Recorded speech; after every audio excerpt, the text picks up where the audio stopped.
와, 미쳤다 진짜. 준의 비스트로예요. 엄청난 비주얼, 농후한 맛, 이 모든 게 동네 슈퍼에서 파는 재료로 만드는 초고퀄리티 사치러를 위한 프랑스풍 소고기 파스타. 재료 준비와 함께 계속 보실게요. 마늘 특유의 그런 짭따름한 맛을 제거하고 싶으시면 이 밑둥을 과감하게 많이 잘라주시면 좋습니다.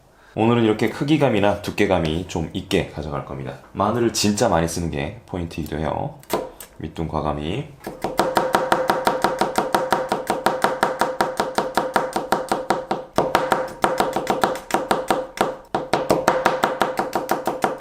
오늘은 마늘의 형태가 크게 구애받지 않고 큼직큼직하게 썰어주는 게 포인트라고 말씀드렸어요. 마늘이 커야 오늘 요리는 입에 들어와서 씹혔을 때 그 존재감을 발휘하니까 묵직하고 헤비한 사나이의 맛이다 라고 말씀드릴게요.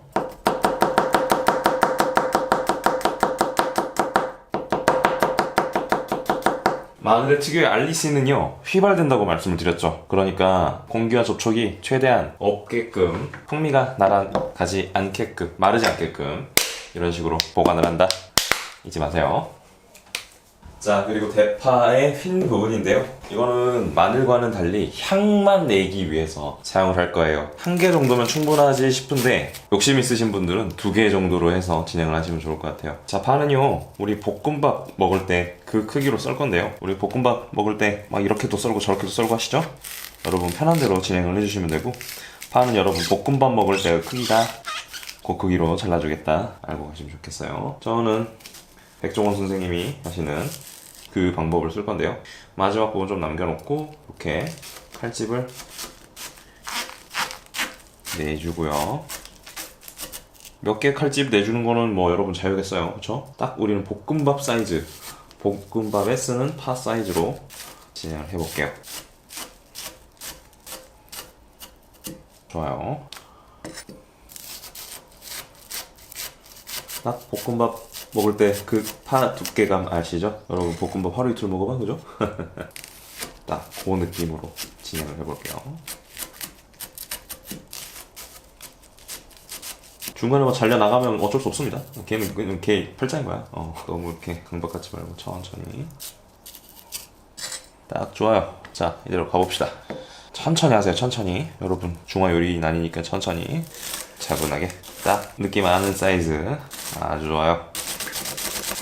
오늘은 좀 약간 두꺼워야 됩니다. 뭐든 다 두꺼워야 돼요. 이 친구는 마늘하고 달리 마늘을 풍미에서 썼다면 이 친구는 향을 위해 썼습니다. 넣는 단계도 다르니까 꼭 마지막까지 보셔야겠어요. 아주 좋아요, 그죠? 우리 딱 볶음밥 그 사이즈 느낌 오죠? 또 엄청 매워요. 어우 너무 신선해. 아우 맵다 야.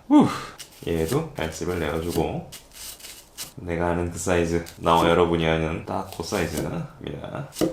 오늘은 진짜 맛있으니까 꼭 드셔보셨으면 좋겠어요. 남은 부분은 이렇게 약간 사선으로 썰어주면은요, 사선으로 얼기설기 썰어주면은 그 느낌 그대로 마무리까지 잘라주실 수가 있어요. 균일하게 딱 그 느낌 그 크기로 잘라주실 수가 있어요.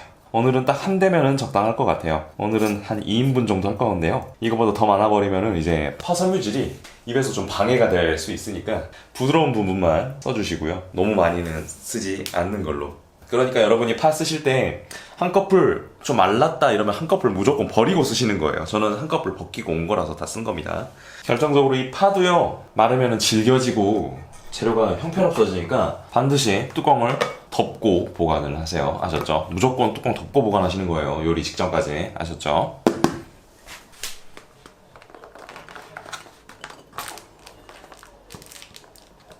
소고기를 1kg를 준비를 했어요. 원래 500g만 쓸 거고요, 오늘 제가 1kg를 한 거는 나 먹으려고 해놓고 먹으려고 이렇게 해놨습니다. 자, 일단은 오늘 보여드릴 거는 밑간이에요. 아무리 간단 요리라고 해도 이렇게 밑간을 해둬야 나중에 간이 붕 뜨는 현상이 없어요. 이게 별거 아닌 것 같아도 하고 안 하고 차이가 굉장히 큽니다. 고기 밑간은 미리미리 해둔다 잊지 마세요. 하고 안 하고가 굉장히 차이가 큽니다. 뭐 우리 초간단 레시피 뭐 이거 넣고 저거 넣고 저거 넣고 저거 넣고 하는 거 막상 재밌겠다 하고 만들어 보면은 맛이 붕 떠 있는 경우가 굉장히 많아요. 이런 시즈닝의 메커니즘을 이해하지 못하고 진행을 하면은 그런 현상이 발생한다. 알고 가시면 좋겠죠. 이렇게 간을 해도 살살 풀어주시면서 간을 해주시는 게 좋습니다. 밑간과 텍스처를 유지하는 게 가장 큰 비결이 있겠어요. 후추는 뭐다? 바디감이에요. 풍미, 입에 넣었을 때 묵직한 맛을 내기 위해서 있는 거예요. 그리고 소금을 쓰는 게 낫겠어요? 맛소금을 쓰는 게 낫겠어요? 당연히 맛소금이 훨씬 맛있습니다. 맛소금을 쓰고 안 쓰고 차이 굉장히 크니까 우리 고집 부리지 말고 맛소금 쓰세요. 괜히 고집 부리지 마세요. 맛소금 팍팍 쓰세요. 자, 그리고 마늘을 진짜 많이 넣죠?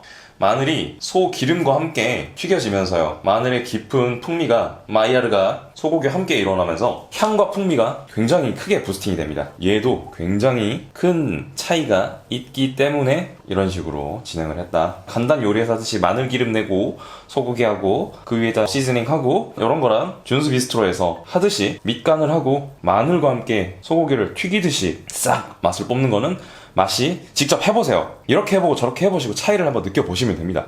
진짜 다르구나라는 거를 아실 수가 있어요. 제가 괜히 이렇게 보여드리는 게 아닙니다. 이 맛소금과 후추가 소 기름과 만나면서 내는 드라마틱한 향이 엄청나게 큽니다. 파는 왜 안 넣었을까요? 파는 초반부터 조리를 해버리면요 중화 요리가 아니기 때문에 좀 약간 많이 히팅을 받겠죠. 많이 히팅을 받으면 어떻게 되겠어요, 여러분? 섬유질에서 수분이 빠져나가면서 질겨지겠죠. 그러니까 파는 여기다 집어넣지 않았어요. 그런 요리와 재료의 형태라든지 재료 특성을 생각하시면서 전체적으로 머릿속에서 조화롭게 진행을 하시는 게, 머릿속에서 정리를 하고 진행을 하시는 게 맞아요.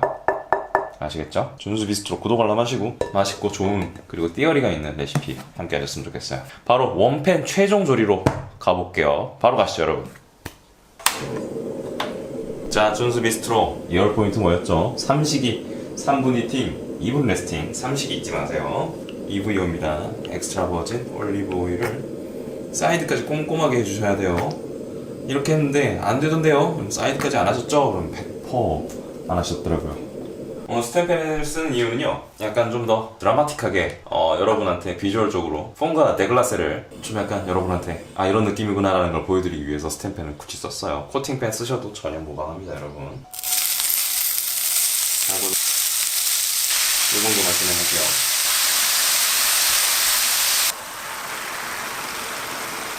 자, 지금 불은 중강 불이고요. 고기에서 기름과 수분이 빠져나오면서 마늘 슬라이스와 맛 교환을 해주는데요. 이때 삼투도 제대로 이루어질 테고 향도 맛도 교환이 되면서 혼연일체가 되는 그런 과정이라고 할 수 있겠습니다.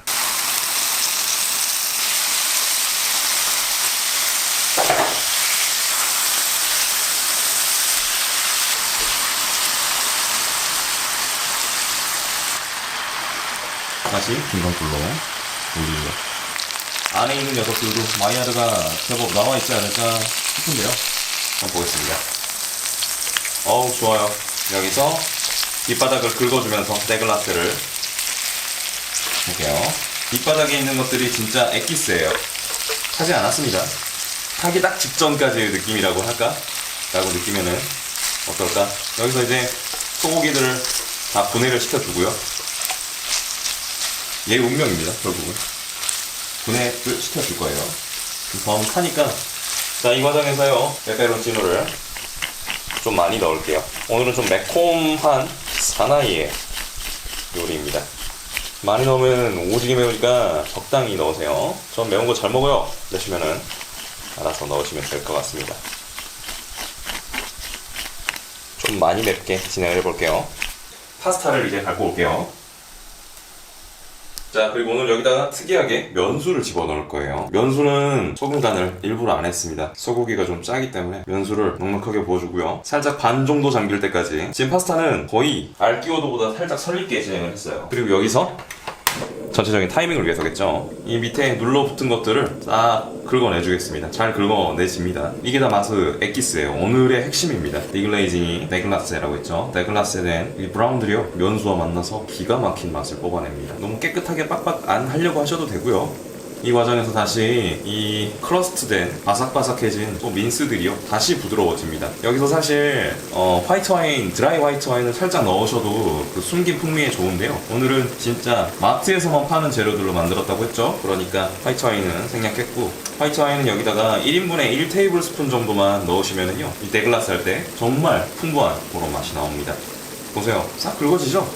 자, 여기서요, 얘네들을 긁어 나간다는 느낌으로 진행을 하시면 어느덧 소고기가 풀어집니다. 지금 파스타는 지금 뒤에 빼놨어요. 면수를 좀 더 넣어볼게요. 오늘은 포인트는 면수가 어느 정도 다 달아나면서 소고기들이 부드럽게 풀릴 때까지. 파스타는 엄청 설익혀가지고 따로 빼주시고, 오늘은 약간 풍부한 소스로 먹는 파스타가 아니라 약간 드라이한, 오일리한 파스타예요. 여기서 다시 마늘과 페페론치노와 소고기가 가졌던 그런 풍미들이 다시 면수와 함께 싹 하고 어우러지겠죠. 소스 다시 부드럽게 만들 거예요. 소고기를요. 면수를 조금씩 추가해 주시고, 뒤에는 설익은 파스타가 대기하고 있습니다. 소고기를 한번 싹 끓여주겠다는 느낌으로 면수로, 그럼 소고기들이 부드럽게 풀리겠죠. 데글라스에 가든 이 뽕들이 부드럽게 습이 돼서 안에서 맴돌고 있어요. 화이트 와인 있으면 좋아요. 스위트 화이트 와인을 넣어버리면은 저랑 한판 합니다. 레드 와인도 좋아요. 레드 와인도 너무 좋아요. 부드럽게 하기 지점까지. 매콤하게 드시고 싶으시면 여기다 더 페페론치노를 넣어주시면 되겠어요. 강불로 하셔도 상관없습니다. 소고기가 부드러워질 때까지가 하는 게 포인트. 국물 한번 떠서 먹어볼게요. 엄청 진하네요. 너무 좋아요. 약간 매워요. 맵게 진행했어요. 이때입니다. 불은 계속 강불이고요. 수분을 날려주겠다 라는 느낌에서 설익은 면들을요, 좀 많이 할게요. 녹색파를 좀 섞을게요. 어쩔 수 없어. 한꺼번에 같은 용기에 담아버려가지고 파 한 단 정도를, 원래 흰파만 쓰시는 게 향이 좀 더 강하긴 합니다만, 흰파를 쓰는 이유가 그거예요. 부터 이제 녹색파는 질기니까. 자, 여기서 만테카토라를 한번 해볼게요. 불은 중약불로 줄이고요. 순식간에 파스타가 수분을 흡수를 합니다. 오늘은 이게 전부예요. 섞어줄게요. 이때 파가 향이 확 하고 올라오겠죠. 팬치기 하셔도 상관없고, 오늘은 양이 좀 많기 때문에 팬치기까지는 안 하고, 자, 불은 그냥 꺼버린 상태예요. 파스타들이 수분을 쭉 흡수를 하면서. 양을 좀 적게 하신 분들은 여기서 팬치기 하시면 더 잘 되겠죠. 치즈 갈아 넣어주셔도 돼요. 치즈에 치즈 있으신 분들 여기서 파르미지아노 레지아노나 페코리노 로마노를 더 넣어주시면 됩니다. 이게 파스타들이 진짜 빨리 수분을 흡수하니까 전혀 걱정 안 하셔도 되고요. 파를 좀 진짜 미친듯이 한번 넣어봅시다. 파를 엄청 많이 써봤어요. 연수를 좀 넣고, 보세요. 그만둔 수분들이 다 흡수됐죠. 위태위태하다고? 바로 양 조절에 실패한 것 같아요. 너무 많이 했어. 만테카토라가 잘 됐죠? 보이시죠? 지들끼리 알아서 잘 돼요. 걱정 안 하셔도 이렇게 잘 된다 라는 거 말씀을 드리고요. 진짜 맛있겠죠? 향이 이때 미쳤어요. 하기 전에 맛 한번 볼게요. 이 과정에서 여러분 맛을 보면서 내 입맛에 단지 짠지 보세요. 하나도 안 짜! 너무 좋아. 딱 주문할 텐데 빨리 가요, 빨리. 바로 가시죠. 아시죠, 여러분?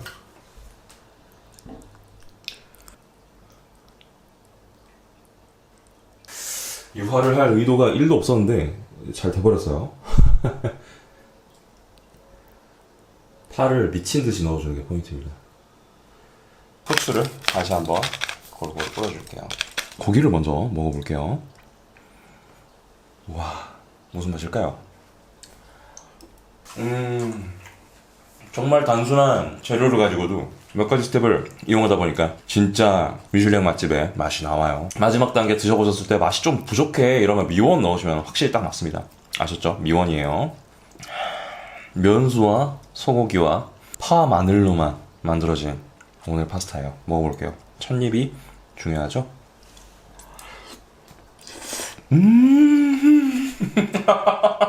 와, 아는 맛이 무섭지 진짜 미친 듯이 맛있다라는 말씀을 드릴게요. 와, 이거 와, 김 모락모락 납니다. 와, 너무 맛있는데? 와, 와인을 살짝 넣어도 맛있어요.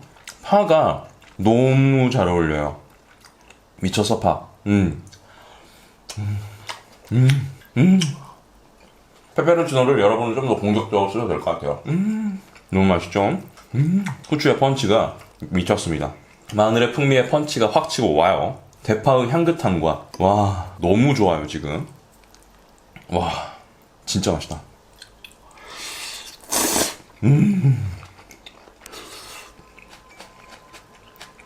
아 파가 너무 잘 어울려. 안 드셔보시면 진짜 후회할 맛이에요. 꼭 드셔보세요. 와 미쳤다 진짜. 와 개미쳤다.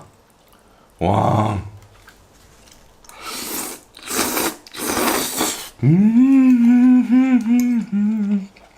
성장기 아가들한테도 너무 좋겠죠.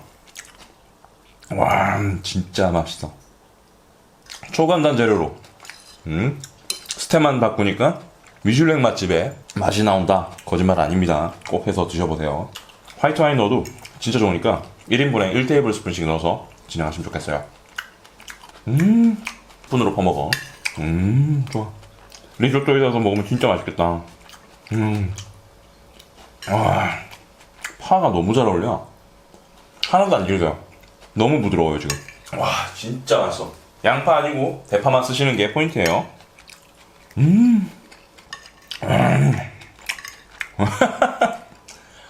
아 좋아. 완식. 완식. 거짓말 하지 않고 진짜 먹다가 울면서 쓰러지는 맛이니까 여러분 꼭 해서 드셔보시면 좋겠습니다. 다음에도 맛있는 레시피로 찾아올게요. 구독 알람 잊지 마세요. 오늘의 준수 비스트로 정성껏 준비해봤는데 재밌게 보셨을까요? 진짜 호주머니에 돈 없을 때 소고기는 먹고 싶고 맛있는 음식도 해먹고 싶을 때 이런 방법을 사용하면은요 정말 엄청난 퀄리티의 요리를 만나보실 수 있으니까 준수 비스트로 구독 알람하시고 재밌는 요리의 세계로 그리고 차분한 쉼이 있는 여러분의 일상을 위한 그런 되돌아보는 시간을 위해서 준수 비스트로와 함께 하시죠. 자 오늘은요 짤막하게 요즘 시사에 관련된 이야기를 해보려고 하는데요. 요즘 전 세계적으로 출산율이 난리죠. 국토 면적 대비 그리고 인프라 대비 사람이 너무 많은 게 아니냐, 아니다 적다, 나중에 인구 부양은 어떻게 하냐 이런 문제 너무 많은데요. 인구학자들이 하는 공통적인 말은요. 동아시아 같은 경우는 고도 성장을 거치면서 모든 사람들이 하늘만 쳐다보면서 달려가고 있기 때문에 유독 이렇게 한국 같은 경우는 전 세계적으로 유례없는 출산율의 저하력을 보여주고 있다는 말을 하시더라고요. 상승지향적인 삶도 좋지만은요. 삶의 풍요는 위로 올라간다고 이루어지는 게 아닌 거는 뭐 여러분도 더 잘 아실 거라고 생각을 합니다. 남들보다 더 많이 있다고 해서 남들보다 더 적다고 해서 그 기준이 내가 행복하고 내가 안심하는 것도 아니죠. 우리는 가끔 행복의 기준을 너무 외부의 시선에서 외부의 가치에서 찾고는 하죠. 항상 말씀드리는 거지만 행복의 기준 그리고 내가 어떨 때 편하고 어떨 때 행복해하고 어떨 때 만족하는 거는 여러분 자기 스스로 꾸준히 쉼없이 내가 어떨 때 행복감을 느끼고 내가 어떨 때 좌절감을 느끼고 내가 어떨 때 소중한 작은 기쁨을 느끼는지 면밀하게 관찰하고 스스로와 대화를 하는 시간 많이 가졌으면 좋겠어요. 이 음식을 영위하고 즐긴다는 이런 행위 자체도 행복과 만족을 위해서 여러분이 관심을 가지시는 거잖아요. 남들보다 더 잘 만들려고 하는 게 아니라 남들보다 더 맛있는 걸 먹으려고 하는 게 아니라 내가 어떤 음식을 좋아하는지 내가 어떤 음식을 선호하지 않는지 어떤 음식을 먹을 때 내가 유독 즐거워하는지 여러분과의 시간 스스로와의 시간 항상 함께 해주셨으면 좋겠습니다. 자 오늘 준비한 준수 비스트로는 여기까지고요. 준 사장 가게문 정리하고요. 집에 가서 노곤노곤하게 반신욕 좀 하고 책 좀 보다가 자야겠습니다. 그래도 다음에도 맛있고 행복한 요리 준비해 놓을 테니까요. 구독 알람 빼먹지 마시고요. 예쁘고 사랑스러운 식기가 한가득 소녀 식탁 더보기에 남겨놨으니까 주방의 삶의 풍요로운 아기자기한 식기 마련하고 가셨으면 좋겠습니다. 자 진짜 가게문 정리해볼게요. 가시는 길 살펴가시고요. 감사합니다. 준수 비스트로였어요. 다음에 또 만나요.